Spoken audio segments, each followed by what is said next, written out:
स्वागत है आप सभी का आपकी अर्थशास्त्र की ऑनलाइन क्लासेस में। आज मैं आप सभी के सामने उपस्थित हुई हूँ आपकी कक्षा 11 का चैप्टर 11 ही लेकर। चैप्टर 11 जिसका नाम था हमारा विक्षेपण के माप, मेजरमेंट ऑफ डिस्पर्जन। इस चैप्टर की हमारी ये 7वीं वीडियो है। आज की अपनी इस वीडियो के अंदर हम पढ़ेंगे माध्य विचलन की गणना खंडित श्रृंखला के अंदर कैसे की जाती है। तो माध्य विचलन, जैसा कि मैंने बताया था कि ये माध्य विचलन है, यानी कि किसी भी प्रकार का माध्य हमारे 3 प्रकार के मैंने बताए थे, मीन, मीडियन और मोड। तो उन तीनों से हम इसकी गणना कर सकते हैं। तो मैं यहाँ पर एक मीडियन और माध्य 2 से आपको खंडित श्रृंखला के अंदर माध्य विचलन की कैलकुलेटिंग कैसे करते हैं वो करके दिखाऊंगी। तो ये मैंने उदाहरण लिया है जिसके अंदर ये हमारे x मदे दे रखी हैं और ये उनकी फ्रीक्वेंसी दे रखी है। हमें इतना ये गिवन होगा और कहा जाएगा कि माध्य विचलन ज्ञात कीजिए। तो जब हमें x ये मदे दे रखी है, फ्रीक्वेंसी दे रखी है और स्टार्टिंग में मान लिया हम पहले ही हमारी मर्जी है कि हम माध्य से निकालें, मध्यिका से निकालें या बहुलक से निकालें। तो मैं यहाँ मध्यिका से निकालने की कोशिश कर रहे हैं हम। तो ये मैंने यहाँ पर x हमारी मदे और ये हमारी उनकी आवर्तियां। तो सबसे पहले हम निकालेंगे संचयी आवर्ती। संचयी आवर्ती कॉम्युलेटिव फ्रीक्वेंसी, जिसके अंदर हम अपनी आवर्तियों को जोड़ते हुए चलते हैं। तो यहाँ हमने आवर्तियों को जोड़ा, ये 4 में 5 को जोड़ा 9 में 6 को जोड़ा 15 में 7 को जोड़ा 22 प्लस 8 30 के अंदर 9 को जोड़ा 39 में 10 49 में 11 को प्लस किया 60 और 72।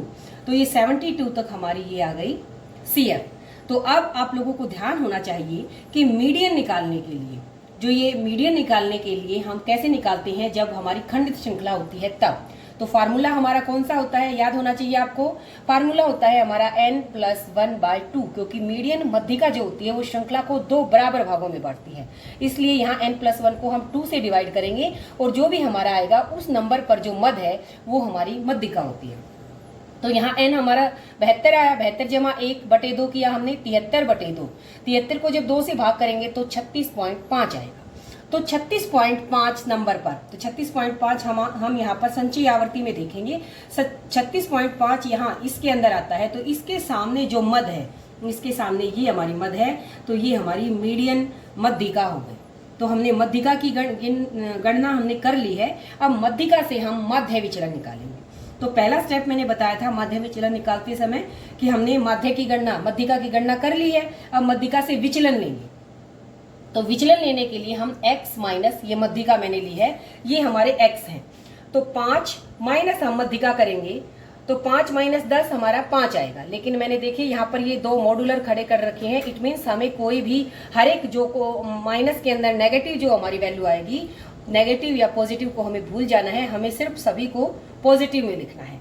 तो 5 minus 10 5, 6 minus 10 4, 7 minus 10 3, 8 minus 10 2, 9 minus 10 1, 10 में से 10 को माइनस करेंगे 0, 11 माइनस 10 1, 12 माइनस 10। इस तरह से हमने ये ले लिया। हम इसे DM भी लिख सकते हैं। क्या लिख सकते हैं हम? डेरिवेशन है ना, ये हमारे अंतर हैं, तो हम इससे क्या लिख सकते हैं? DM। इस तरह से हम इसको लिख सकते हैं। अब क्या निकालेंगे हम? ये DM हो गया हमारा, यानी कि x माइनस मीडियन, ये हमारा। अब फ्रीक्वेंसी जो दे रखी है उससे हम इसकी गुणा करेंगे। तो ये देखिए, इन दोनों की गुणा करने से ये हमारी ये वाली लाइन आएगी। 4 को 5 से गुणा किया, 4 गुणा 5 20, 5 गुणा 4 20, 6 गुणा 3 18, 7 गुणा 2 14, 8 गुणा 1 ये हमारा 8 आ जाएगा, 9 गुणा 0 0 ही आएंगे, 10 गुणा 1 10, 11 गुणा 2 22 और 12 गुणा 3 ये 12 है, गुणा 3 36। तो हमने क्या निकाल लिया? फ्रीक्वेंसी की जो डेरिवेशन ऑफ मीडियन था उससे गुणा करके ये हमने सीरीज निकाल ली। अब अगला स्टेप क्या करना है? हमने सबसे पहले स्टेप पर मीडियन को निकाला, फिर मीडियन से हमने डेरिवेशन लिए, फिर जो डेरिवेशन हमारे आए उनकी हमने फ्रीक्वेंसी से गुणा की और अब हम इनका विचलनों का, इन जो फ्रीक्वेंसी से हमारी मल्टीप्लाई होने के बाद जो हमारा आया है, इन सब का हम जोड़ करेंगे, सिग्मा करेंगे। तो हम क्या निकालेंगे? Sigma FDM। इन सब को जोड़ेंगे, जोड़ हमारा आएगा 148। तो हमने यहाँ तक कर लिया है। अब इसके बाद हम माध्य विचलन कैसे निकालेंगे? तो माध्य विचलन के लिए जो हमारा सिग्मा FDM आया है, इसे हम जो मदों की कुल संख्या है यानी कि सिग्मा F, उससे हम भाग देंगे। तो फार्मूला बन गया हमारा सिग्मा FDM बटे सिग्मा F। ये हमारा 148 आया और ये हमारा 72 था। 148 को 72 से भाग देंगे तो ये हमारा आ गया मध्य विचलन फ्रॉम मीडियन। मध्य विचलन फ्रॉम मीडियन हमारा आया है। और अब अगर हमें इसका कोफिशिएंट भी निकालना पड़ जाए, मध्य विचलन का गुणांक भी निकालना पड़ जाए, तो उसके लिए मैंने फार्मूला बताया था कि जो भी हमारा आएगा मीडियन से, हमारा जो भी मध्य विचलन आया है उसे हम मीडियन से एक बार फिर से भाग दे देंगे। तो ये हमारा आया था मध्य विचलन, इसे हम मध्यिका से भाग देंगे। मध्यिका हमारी कितनी आई थी? 10 आई थी। तो मध्यिका से हमने इसको भाग देंगे तो 1 दशमलव स्थान और इधर सरक जाएगा हमारा, तो आंसर हो जाएगा हमारा 0.205। तो मेरे ख्याल से आपको समझ में आया होगा। मध्य विचलन निकालने का फार्मूला सिग्मा एफ डीएम बटे सिग्मा एफ। ये एफ डीएम कैसे आया है? जो डीएम आया था हमारा, जो डेरिवेशन फ्रॉम मीडियन आया था, उसकी फ्रीक्वेंसी से गुणा करने पर उन सब का जोड़, और उसे हमने फ्रीक्वेंसी के टोटल से भाग दिया, तो हमारा मध्य विचलन फ्रॉम मीडियन आ गया। जो मध्य विचलन आया फ्रॉम मीडियन, उसे अगर हम मीडियन से एक बार फिर से भाग देंगे तो वो मध्य विचलन का गुणांक बन जाएगा। तो ये तो था हमारा मध्यिका से मध्य विचलन की गणना। अब इसी सवाल को हम मध्य से एक बार फिर से निकालने की कोशिश करते हैं। तो यहाँ पर फिर से मैंने वही सीरीज ली है, ये हमारी मध्य है, ये उनकी फ्रीक्वेंसी है। तो मध्य निकालने का सिंपल तरीका हमारा प्रत्यक्ष विधि डायरेक्ट मेथड होता है, जिसके अंदर हम f की और x की गुणा करते हैं। हमने इनकी सीधी गुणा कर ली। 5 गुना 4 20, 6 गुना 5 30, 7 गुना 6 42, 8 गुना 7 56, 9 गुना 8 72, 10 गुना 9 90, 11 गुना 10 110, और इनकी गुणा करने से ये हमारा आ गया। अब फिर क्या करेंगे? सिग्मा fx हम निकालेंगे प्रत्यक्ष विधि में मध्य निकालने के लिए। 708 आ गया हमारा। n मदों की संख्या कितनी है? जो हमारा f का जोड़ होती है, जो हमने ऊपर भी किया था 72। तो सिग्मा fx को सिग्मा f यानी कि n से भाग दिया हमने 708 को 72 से, तो हमारा आ गया 9.83। ये क्या आया है हमारा? ये आया है हमारा x बार मध्य। अब मध्य से हम विचलन लेंगे। इसी के पिछले उदाहरण में हमने जो ऊपर मैंने दिखाया, वहां हमने मध्यिका से विचलन लिए थे, यहाँ हम मध्य से विचलन लेंगे। तो हम इसे लिख सकते हैं डेरिवेशन को, विचलनों को डी एक्स बार। एक्स बार क्यों लिखा मैंने? क्योंकि अब की बार हम एक्स बार से ले रहे हैं विचलन। वहां मैंने डी एम लिखा था क्योंकि हम मध्यिका से ले रहे थे विचलन। साथ में मैंने ये मोड़ लगाए हैं क्योंकि हम प्लस माइनस को ध्यान में नहीं रखेंगे। तो 9.83 में से हम क्या करेंगे? x 5 माइनस 9.83, ये है हमारा x। 5 में से माइनस करेंगे 9.83, तो हमारा आएगा 4.83। फिर 6 में से माइनस करेंगे 9.83, तो हमारा आएगा 3.83। फिर 7 में से करेंगे माइनस 9.83 को, तो आएगा हमारा 2.83। फिर 8 में से करेंगे 1.83, 9 माइनस 9.83, तो सिर्फ 83 बचेगा हमारा पॉइंट।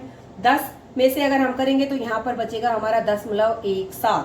11 में से करेंगे तो 1.17। 12 में से 9.83 को करेंगे 2.17, और 13 में से 3.17।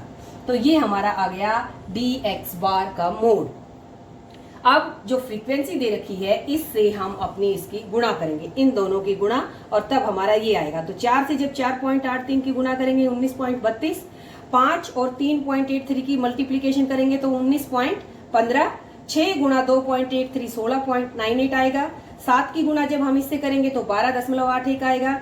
इस तरह से हम इन सब की इस तरह से गुणा करेंगे तो हमारा ये हमारी लाइन आ जाएगी। फिर हमें इन सब का टोटल करना है, सिग्मा निकालना है, योग करना है। तो दशमलव के बाद वालों को जोड़ेंगे और फिर इस तरह से आगे का जब पूरा जोड़ेंगे तो हमारा आएगा 150.04। तो ये जो हमारा आया है, ये आया है हमारा sigma F D X. Sigma F D X बार ये आया है हमारा। तो अब हमें क्या निकालना है? हमें मध्य विचलन निकालना है, फ्रॉम मीन मध्य से निकालना है। तो फार्मूला बन गया सिग्मा एफ डी एक्स बार, जो इसका टोटल है, बटे सिग्मा एफ, जो कि हमारा 72 है। तो हमने इसको यहाँ पर लिखा 150.04 को 72 से हम भाग देंगे तो ये हमारा आ जाएगा मध्य विचलन फ्रॉम मीन। मध्य से मध्य विचलन आ जाएगा, समानांतर मध्य से मध्य विचलन 2.08। अब अगर हमें कोफिशिएंट भी निकालना है तो जो हमारा 2.08 आया है, इसे हम जो हमारा मध्य था 9.83, उससे क्या कर देंगे? हम भाग करेंगे। तो ये भाग करने का काम हम कैलकुलेटर से भी कर सकते हैं, हम हाथ से भी कर सकते हैं, क्योंकि 2 दशमलव तक ये है, 2 दशमलव तक ये है, दशमलव से दशमलव हमारा यहाँ कैंसिल हो सकता है, और 208 को 983 से सीधा हम भाग दे सकते हैं। तो ये इसके बाद हमारा आंसर आएगा 0.205। 2 1। ये माध्य विचलन फ्रॉम माध्य विचलन समानांतर माध्य से उसका गुणांक है। तो ये हमने सीखा माध्य विचलन को निकालना खंडित श्रृंखला में 2 तरीकों से, एक माध्य के द्वारा, समानांतर माध्य के द्वारा, और दूसरा मध्यिका के द्वारा। सवाल थोड़ा लंबा है, लेकिन हमें करना जब आएगा तो किसी एक से आएगा, या तो माध्य से या मध्यिका से।